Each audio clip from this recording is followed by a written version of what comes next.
Assalamualaikum. Hope so all of you are doing well. As you know that's our journey of having English. So let's get start.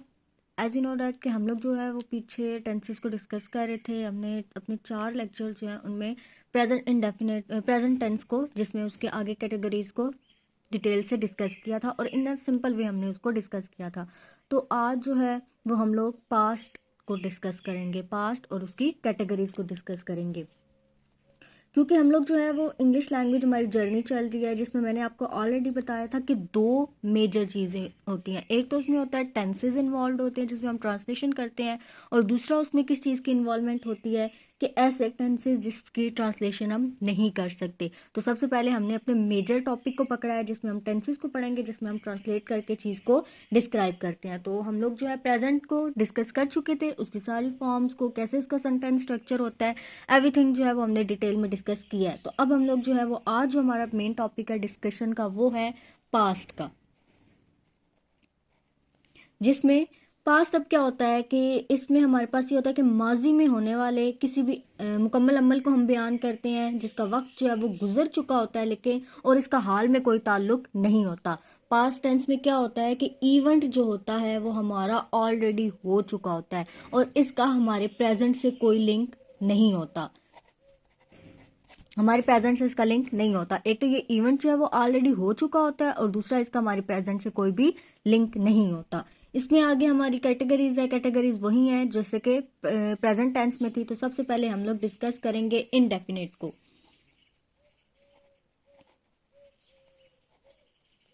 Indefinite को जैसे कि मैंने आपको पीछे भी बताया था, इसको हम सिंपल भी कहते हैं,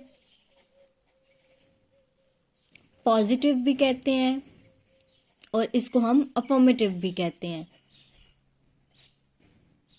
इसमें बेसिकली क्या होता है कि हम लोग फिक्रे में जस्ट हाँ बोलते हैं, हम फिक्रे में ना नहीं बोलते. तो सेंटेंस स्ट्रक्चर इसका एक दफा हम लोग देख लेते हैं क्या होता है. सबसे इजी सेंटेंस स्ट्रक्चर जो होता है वो इनडेफिनिट का होता है और इनडेफिनिट में भी पास्ट का सेंटेंस स्ट्रक्चर सबसे इजी है. तो सबसे पहले यहाँ पे क्या आएगा, सब्जेक्ट काम करने वाला, मेन वर्ब की सेकंड फॉर्म. अब V2 जो है वो उससे मुराद होता है मेन वर्ब जो एक्शन होता है उसकी सेकंड फॉर्म में, प्लस ऑब्जेक्ट. एग्जाम्पल हम अब इसमें क्या लेते हैं, एग्जाम्पल इसमें हम ले सकते हैं मैं पिछले साल लाहौर गया. मैं पिछले साल लाहौर गया. तो क्या होगा इसमें, अब इसके जो सेंटेंस स्ट्रक्चर बनेगा वो क्या होगा, I visited Lahore last year, कि मैं पिछले साल लाहौर गया था. अब यहाँ पे आप लोगों ने ना 2 चीज़ें माइंड में रखनी है क्योंकि सेकंड फॉर्म आ रही है.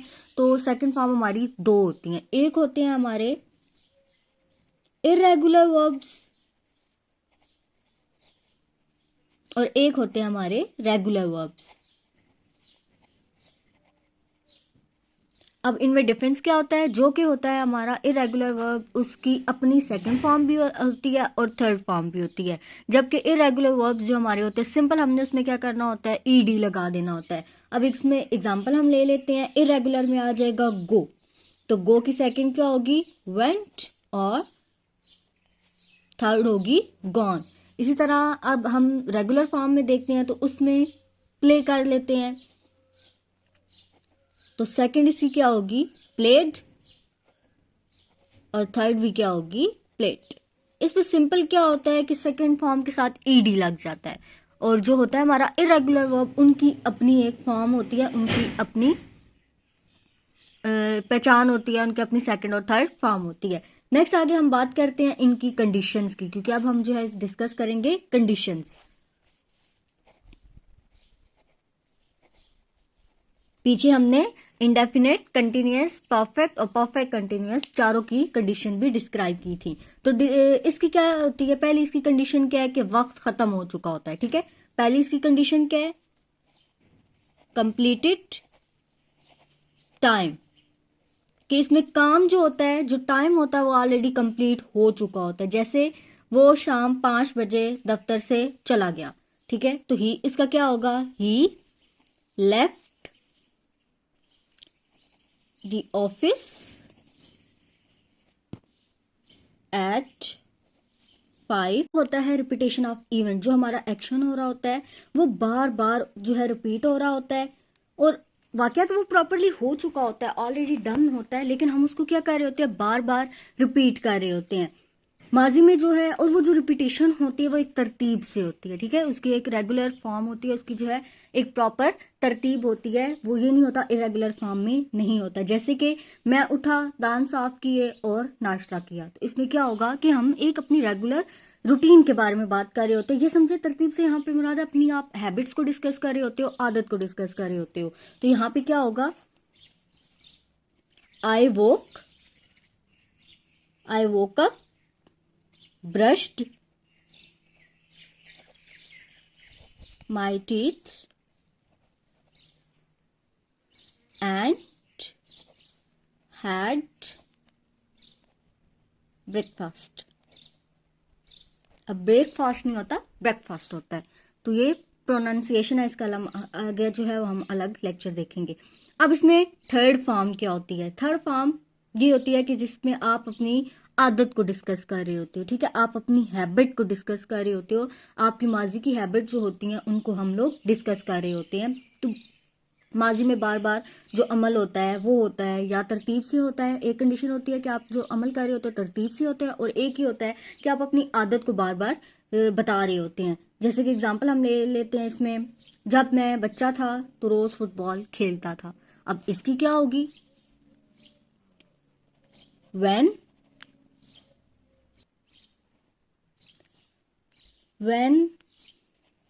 I was a child, I played football daily। जहां पे हम अपनी रिपीटेशन आदत को बता रहे होते हैं, किसी को उसको शो आउट कर रहे होते हैं। इसके बाद क्या होता है, जैसे कि लास्ट में हमने डिस्कस किया था कि अगर हमें इंग्लिश में उसकी आइडेंटिटी करनी हो तो हम उसको कैसे करेंगे, इसी तरह इसमें भी हम आइडेंटिटी देखेंगे। तो इसमें आइडेंटिटी क्या होती है, कैसे हमें पता चलता है कि ये जो है पास्ट इंडेफिनिट का टेंस है, क्योंकि हम इसको प्रेजेंट परफेक्ट या न्यू कमर जो होते हैं या बिगिनर्स जो होते हैं उनको बहुत ज्यादा डिफिकल्टी होती है चीज को समझने में। तो हम इसको इजी वे में करते हैं कि कैसे हम समझ पाएंगे कि ये पास्ट का टेंस है। तो इसमें क्या यूज होता है, यस्टरडे, यूजेज इसका यस्टरडे का होता है, लास्ट वीक का होता है, वीक हो गया, मंथ हो गया, ईयर्स हो गया, ये इसमें आता है। और इसमें अगो का इस्तेमाल होता है और वंस का। जब फिक्रे में वंस, अगो, ईयर, मंथ, लास्ट वीक या यस्टरडे का यूज हो तो इट्स मीन कि ये हमारा जो टेंस है वो इंडेफिनेट का है, लेकिन पास्ट इंडेफिनेट।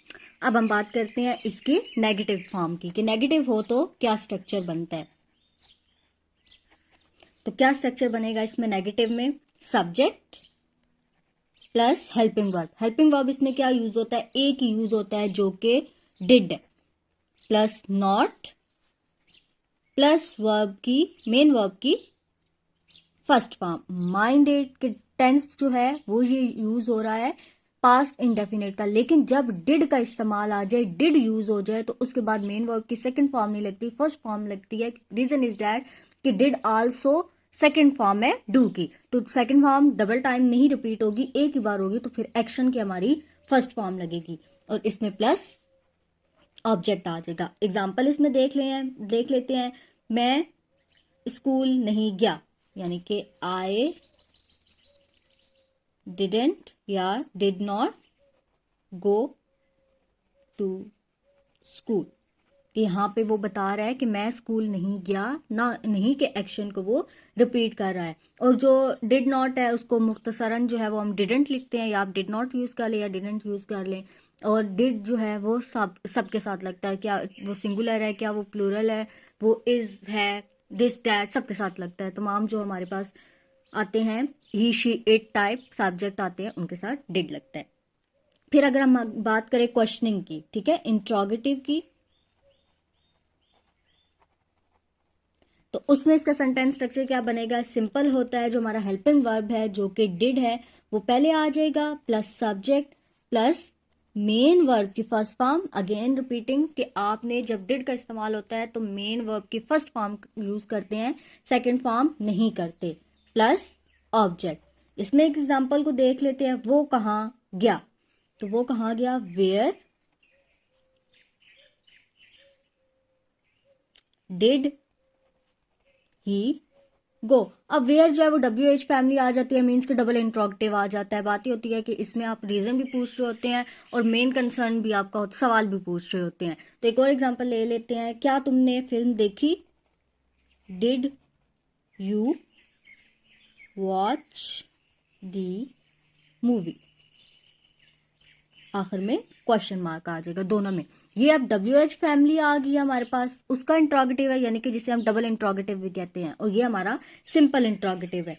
अब आम गलती जो हम क्या करते हैं उसको डिस्कस करते हैं कि हम अगर एक फिक्र है कोई भी कि मैं कल मार्केट गया, फॉर एग्जाम्पल अगर ये फिक्र है, तो हम क्या उसको बना लेते हैं यस्टरडे।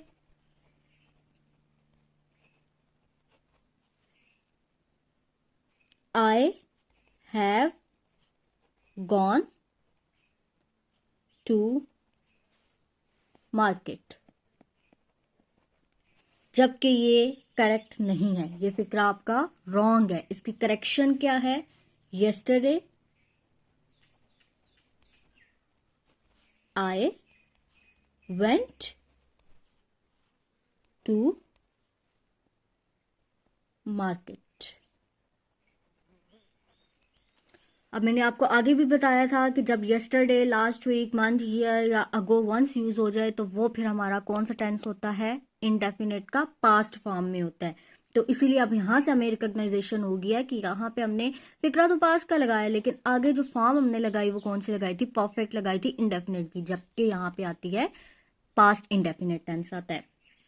अब पास्ट इंडेफिनिट और परफेक्ट में, मतलब प्रेजेंट परफेक्ट और पास्ट इंडेफिनिट में फर्क क्या होता है, फर्क सिर्फ इतना सा होता है, हैपनिंग दोनों में हो चुकी होती है, इवेंट दोनों में मुकम्मल हो चुका होता है, लेकिन फर्क सिर्फ इतना होता है कि पास्ट इंडेफिनिट में जो है वो वक्त मालूम और बिल्कुल गुजर चुका होता है, हमें टाइम का भी पता होता है और इवेंट की हैपनिंग का भी पता होता है कि वो हो चुका होता है। जबकि प्रेजेंट परफेक्ट जो हमारा टेंस होता है उसमें डिफरेंस इतना है कि हमें नहीं पता होता कि इसकी टाइमिंग के बारे में नहीं पता होता और हमें उसका जो असर होता है वो प्रेजेंट में लाजमी होता है, जबकि पास्ट इंडेफिनिट का असर नहीं होता, वो प्रॉपरली जो इवेंट होता है वो ऑलरेडी गुजर चुका होता है, उसका कोई भी अफेक्ट प्रेजेंट में नहीं होता।